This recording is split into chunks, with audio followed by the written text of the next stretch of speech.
Hello, I'm the real life fake wizard. Picture a Saturday afternoon in the summer of 2001. You're a kid, and you just watched a Spinosaurus fight a T Rex to the death on the big screen. Your dad is driving you and the family home, and you say, "Dad, look, it's Toys R Us. Can we go? Please? I just want to look." He pulls into the parking lot because the truth is, he was going to Toys R Us anyway. Inside, you find a whole section of toys devoted to the film you just saw, Jurassic Park 3. You pick out the raptor with the barking resonating chamber and the Alan Grant action figure. You go home and play on the living room carpet until dinner, making up your own stories by having your new dinosaur toys chase down your sister's Bratz dolls. Yeah, that pipeline of movie screen to toy shelf to bedroom floor printed money for 40 years. In May of 1994, Universal confirmed that Jurassic Park merchandise had crossed $1 billion in barely 11 months. Action figures, video games, clothes, books, lunchboxes, over 1,000 licensed products. The movie itself took 2 decades and a 3D re-release to reach the same billion-dollar mark in ticket sales. The toys outran the film. Now imagine a Saturday afternoon in 2026. You just saw the Super Mario Galaxy movie, and as you walk out of the theater, you think, what kind of fun stuff is there to go buy in the toy store? Oh, well, the toy stores don't exist anymore. They're all gone. There's Target and Walmart, but all the toys they have now are really expensive and terribly cheap in quality. And then it dawns on you that the only toys today that really exist as movie tie-ins are $50 popcorn buckets. And that kid over there got the last Yoshi. You get home and check online. It's sold out everywhere. And on eBay, Yoshi is reselling for $95. You weren't even going to put popcorn in it. All it can do is sit on the shelf and stare at you. That is the entire movie merchandise industry now, reduced to popcorn buckets. How did a 40-year, multi-billion-dollar machine get reduced to scalpable popcorn buckets? The answer is a sequence of corporate decisions, technological disruptions, and demographic shifts that each compounded the last until the whole structure caved in. The popcorn bucket exists to fill a void that was left behind. Okay, so there have been lots of documentaries and creators who've discussed the origins of the movie merch industry. The Toys That Made Us was a great series on Netflix, but for us to properly diagnose the breakdown here, we need to examine an abbreviated version of the history. The modern movie merchandise industry, as an industry, began with a flat fee of $100,000. That is what Kenner, which was a subsidiary of cereal maker General Foods, paid George Lucas for the toy merchandising rights to Star Wars in 1977. 20th Century Fox had already surrendered the merchandise rights because they had failed to sell previous toy lines with previous movies. Nobody at the studio believed people would actually buy Star Wars toys. By the end of 1978, Kenner had sold over 40 million action figures and cleared $100 million in gross sales. That first Christmas was so overwhelming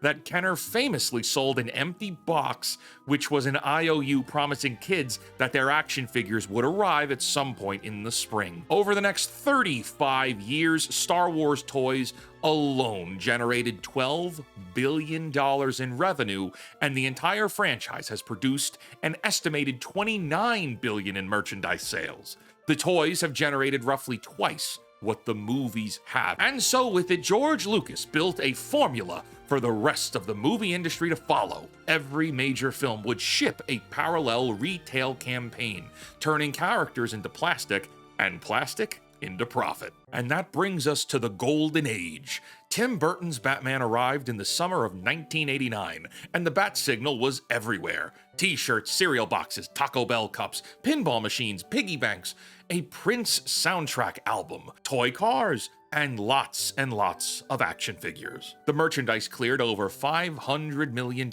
surpassing the film's own $411 million box office gross. 6 years later, Batman Forever moved over $1 billion in licensing alone. Superhero films could generate more revenue from the things around the movie than from the movie itself. McDonald's, which is actually the world's largest toy distributor, was shipping 1.5 billion toys per year through Happy Meals at roughly 4.1 million every single day. In 1987, the chain ran its first Disney-themed Happy Meal. By 1996, McDonald's had locked in a 10-year exclusivity deal with Disney. The 1990s became the golden age of the fast food movie tie-in. And so the movie/TV tie-in merch infrastructure was massive. Toys R Us stocked the shelves, and Saturday morning cartoons aired the commercials that drove kids to those shelves. Every major blockbuster funded the whole loop.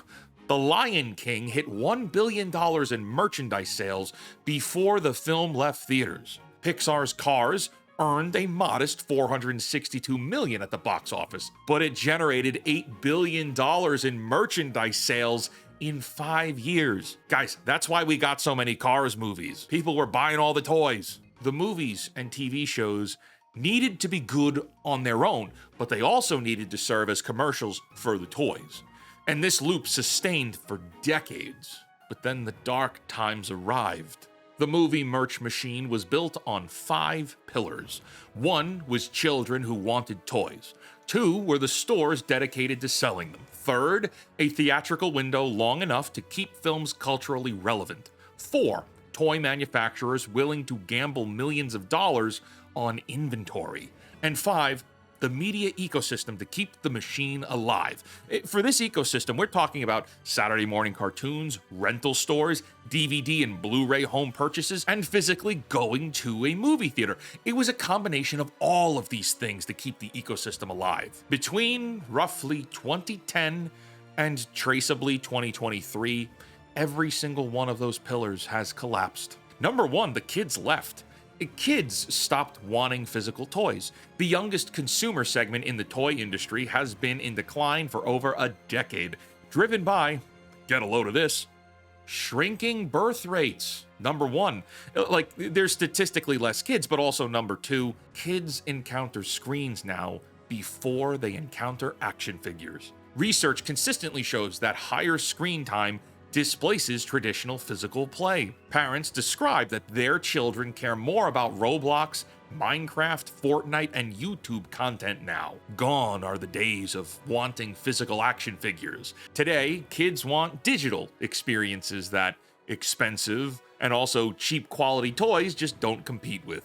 The upcoming plot of Toy Story 5, coming later this year, literalizes this anxiety by making an iPad the antagonist, which is ironic. The franchise that generated $10 billion in toy sales is making a movie about how kids would rather use a tablet. It's true for real life, too. Number 2, the stores died. Toys R Us filed for bankruptcy in September of 2017, saddled with $5 billion in debt from a 2005 leveraged buyout. The private equity firms that bought the company loaded it with $400 million a year in interest payments alone. When Amazon and Walmart's online operations started draining foot traffic, the debt made adaptation an impossibility. The last 2 US locations closed in 2021, and with them went the single most important physical retail environment for movie-tied toys. KB Toys also had their own internal problems, and they collapsed too. Which leaves us with Walmart and Target, who maintain toy aisles today, but the space available shrank considerably while prices rose dramatically. Seriously, prices are too high on toys today, and the quality of those toys is very much lacking. That's a whole separate video topic on its own, because we see all the shareholder reports. Hasbro often confirms the reduction of quality for cost control. Ain't corporations great? Before the pandemic, Blockbuster Films had a 90-day exclusive theatrical window before appearing on any other platform. That window created a cultural event. In the early 2000s, a film played in theaters for months, then arrived at video rental stores with a fresh marketing push, then hit retail shelves for purchase with yet another wave of promotion, and finally premiered on television as a special TV event. A movie like Jurassic Park could dominate the cultural conversation for over a year because of this ecosystem, and each phase fueled another round of merchandise sales. Now, yes, rentals went away a long time ago and streaming has taken over, but we still had the longer theatrical windows at least. The pandemic dismantled this infrastructure. Studios, desperate to recoup losses, began releasing films on their own streaming platforms within weeks of releasing in theaters. The average theatrical window contracted to 30 and 40 days. Some films dropped to streaming in under 3 weeks. The merchandise implications are catastrophic here, when the toy industry had traditionally operated on a 5-week retail window. Once a movie could be watched at home in a month, the cultural urgency to own physical merchandise at all seemingly evaporated. It wasn't just toys that took a hit here. Hasbro, the company that inherited the Star Wars toy empire from Kenner, was unaware at how poorly Disney would steward the Star Wars franchise and seemingly overproduced inventory for years based on franchise assumptions that began drying up after 2017. By 2022 and 2023, the company was sitting on warehouses full of Marvel and Star Wars products that nobody wanted, and to this day nobody wants. You can find the remnants of these warehouses in your local Ollie's. Investors filed a class action lawsuit alleging that Hasbro had concealed a, quote, significant buildup of inventory that far exceeded customer demand. The company then had to cut nearly 20% of its workforce at about 1,100 jobs in late 2023. Its stock price fell almost 20% in a single year. The old playbook of licensing a blockbuster IP, manufacturing millions of units, and flooding retail shelves had now become a liability. Number 5, the audience shifted from children to adults, and adults, well, they want different things. Yeah, amongst all of this, the kids of today no longer want toys. But you know who does? The adults who grew up with toys 20 and 30 years ago. By late 2024, adults aged 18 and over were spending more on toys than children aged 3 to 5. Adults now account for 28% of all global toy sales. The kidult market, which we'll define as legal adults who collect figurines, Legos, and merchandise of their favorite franchises, totaled $6.7 billion in 2023 and is projected to reach, get a load of this, $67 billion by 2030. The toy industry's primary growth engine has become 30-somethings with disposable income and shelves that are just chock full of Funko Pops. However, kidults have fundamentally different purchasing behaviors from kids. Scarcity, exclusivity, display value, and social media shareability are important values to kidults. Limited edition drops sell out in minutes. Identity and fandom drive the purchase, and premium price points follow accordingly. A kidult will be willing to pay $80+ for a sculpted collectible, sometimes hundreds of dollars. Or perhaps they'll be willing to spend $95 for a rare Yoshi popcorn bucket that's hard to get. These kidults are much less interested in spending $15 for a mass-produced action figure that can be found in Target. Now, I know I said there are 5 pillars, but I would be remiss if we moved on without addressing the elephant in the room. Even if the kids were still buying toys, even if Toys R Us was still open, even if the theatrical windows were still 90 days, would it matter if the movies and shows themselves weren't inspiring anyone to want the merch? Because let's be honest, all the legacy franchises are near extinct. The merchandise was an extension of an experience that emotionally impacted people. When a franchise releases something great, the merchandise flies off the shelves. When it releases something mediocre, the merchandise sits on shelves, which makes retailers order less next time, which makes manufacturers produce less, which makes the whole pipeline thinner and weaker heading into the next release. It's a death spiral, and all of the studios have fed this by producing both movies and television that have polarized audiences and pretty much just turned them all away. Now, from this vacuum emerged the novel popcorn buckets. AMC Theaters is mostly credited for starting this experiment in 2019 with the R2D2 bucket for The Rise of Skywalker. It sold out, and the rest of the theater chains took this as a sign. By February 2024, a sandworm-shaped bucket for Dune Part 2 went viral, partly because of its unmistakably suggestive design and because, well, the internet runs with these things sometimes. AMC's total revenue from collectible concession vessels, which is their clinical way to define popcorn buckets, was $0 in 2018. It was $54 million in 2023, and it hit $65 million in 2024. In 2023, AMC sold buckets for 9 films.